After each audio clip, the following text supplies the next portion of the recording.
Bom, São Tomás é um pensador do século XIII. Por conseguinte, no século XIII nós já temos uma grande tradição filosófica teológica no Ocidente cristã, uma tradição cristã que fundamentalmente, nós podemos assim esquematizar nossa exposição, é de tendência agostinista, ou seja, embora a história da patrística tenha tido outros autores mais, talvez, significativos até que o próprio Santo Agostinho, como conjunto, eu digo, especialmente os orientais, os gregos, em termos de especulação teológica. Porém, Santo Agostinho é indubitavelmente o maior pensador latino em termos de influência, especulação, criatividade, genialidade, tudo que nós podemos dizer. Então, Santo Agostinho, que portanto, morre no século XV, 430, e São Tomás, do século XIII. Teríamos essas duas grandes figuras, quero dizer, talvez, da tradição cristã, o Agostinho e o São Tomás, o agostinismo e o tomismo. Então, gostaria de começar a exposição fazendo um pouco esse confronto para facilitar a nossa apresentação. Ou seja, a tradição da Igreja latina, praticamente até o século XIII, é eminentemente agostinista. O pensamento de Santo Agostinho impera. Depois do século XIII, vamos dizer assim, o magistério da Igreja se torna mais tomista, embora subsista a tradição agostinista praticamente até o século XX. E aí nós vemos então, resumindo, duas grandes tendências, eu creio, na filosofia e na teologia, ou seja, na teologia em geral e na filosofia cristã ocidental, a filosofia que nós conhecemos, que é o agostinismo, que vai, portanto, do século V até o século XXI, podemos dizer assim, e o tomismo, que vai do século XIII até agora. Porém, a pergunta seria, há muita diferença? Que divergências? O que nós poderíamos dizer em relação a esses dois pensadores? Bom, é claro que, enquanto cristãos, os dois têm a mesma fé. Os dois são super ortodoxos, então, em termos de fé cristã, não há divergência nos dois autores, em termos de dogma, de conteúdo. Os dois são doutores da Igreja, eles são, portanto, de doutrina ortodoxa, santidade de vida, etc., com aprovação formal, no caso dos dois da Igreja, com o título formal de doutores, embora o Tomás tenha 3 títulos, mas, na verdade, são duas figuras de peso, dois gigantes, vamos dizer assim. Agora, certamente, do ponto de vista filosófico, senão não dá fé, mas no filosófico os dois têm muitas divergências e diferenças.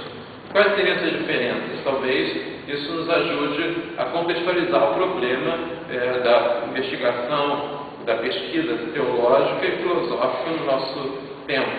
Ou seja, a tendência agostinista, obviamente, é de uma origem mais neoplatônica, se quiser dizer assim de maneira larga, ou neoplatônica, enquanto a tomista é de tendência mais aristotélica, não exclusivamente.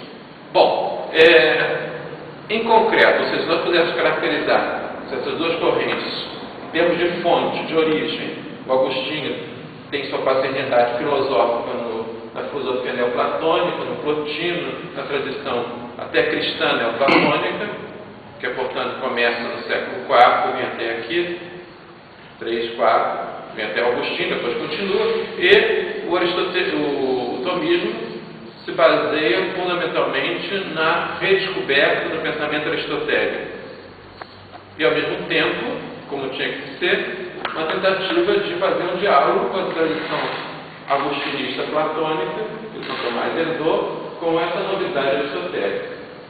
Bom, isso de maneira geral. Agora, em termos de conteúdo, vamos dizer assim, ou seja, a fonte é bem distinta. Aparentemente, fontes divergentes, ou seja, se olharmos a história da filosofia, no começo mesmo do século, portanto, do apogeu da filosofia grega, Platão e Aristóteles sendo dois grandes mestres da filosofia socrática, o próprio Aristóteles se diz, embora tenha sido 20 anos aluno do Platão, ele se diz em divergência com o mestre. Portanto, o próprio Aristóteles gerou, vamos dizer assim, esta controvérsia, ou essa polêmica, dizendo que ele discorda do Platão. Então, isso é um ponto importante. Na tradição ocidental, por conseguinte, quem assumia mais o lado platônico estava, de alguma maneira, divergência com Aristóteles, vice-versa. Porque o próprio Aristóteles gerou esta concepção. Não é? Então, porém, o São Tomás não levou isso tanto em conta. Vocês conhecem a frase do Aristóteles, muito amigo Platão, mas mais amigo a verdade. O São Tomás parafraseou isso, muito amigo Platão, muito amigo Aristóteles, mas mais amigo a verdade, dizendo exatamente que, embora o Aristóteles se tenha mostrado em divergência com Platão, ele, São Tomás, como pensador livre que não vê tanta divergência assim. E, por conseguinte, São Tomás tenta fazer uma síntese entre essa tradição platônica, neoplatônica, agostinista, com a novidade aristotélica. Então, está claro que eu estou dizendo, nós estamos sem quadro, não posso fazer um esquema, porque o quadro é ter tempo, mas o X, eu digo mais assim. A fonte temos, então, Platão e Aristóteles. O preconceito histórico é que um está realmente separado do outro. E, por outro lado, a tentativa que São Tomás faz de unir as duas tradições. Mais do que tentativa, de fato, ele faz uma união entre essas duas tradições, neoplatônica, platônica, cristã, que é a tradição cristã, neoplatônica, com o pensamento do Aristóteles. Isto é um fato. Porém, olha só como é interessante, embora tenha feito essa síntese, isso São Tomás, no século XIII, essa síntese entre Platão e Aristóteles, de fato,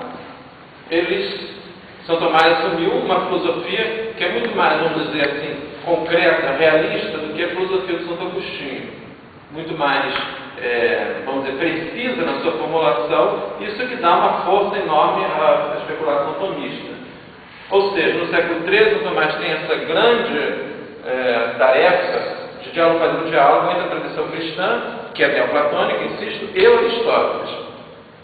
Ele morreu com 49 anos, mas trabalhou durante 20 e poucos anos intensamente e escreveu muitíssimo, e certamente as obras dele mostram essa síntese entre a tradição toda platônica, neoplatônica, cristã-agostinista e o pensamento aristotélico. Mas agora eu quero enfatizar as divergências propriamente ditas. De fato, o pensamento de São Tomás não tem nada a ver com o pensamento de Santo Agostinho do ponto de vista filosófico. Não estou falando teológico, já enfatizei no início, né? Do ponto de vista teológico, quer dizer, teológico será até uma consequência, mas não no dogma, na explicitação do dogma. No dogma, obviamente, não pode haver divergência, mas na explicitação do dogma. Agora, porque justamente o instrumental que São Tomás tem para explicar o dogma cristão é um instrumental aristotélico, eminentemente aristotélico. Não divergência com o platonismo, mas precisão aristotélica. O que isso quer dizer na prática? Nós podemos pegar alguns elementos da filosofia do São Tomás que superam em muito a perspectiva platônica, certamente mais a explicação platônica ou neoplatônica de Santo Agostinho. Em que áreas? Por exemplo, se falarmos sempre de natureza ou de cosmologia, por exemplo. Se falarmos na concepção do homem, se falarmos na concepção do conhecimento humano, como se dá o conhecimento humano, se falarmos em questão de vida ética. Então, pelo menos esses 4 setores filosóficos, nós poderíamos falar da controvérsia ou da divergência entre São Tomás e Santo Agostinho.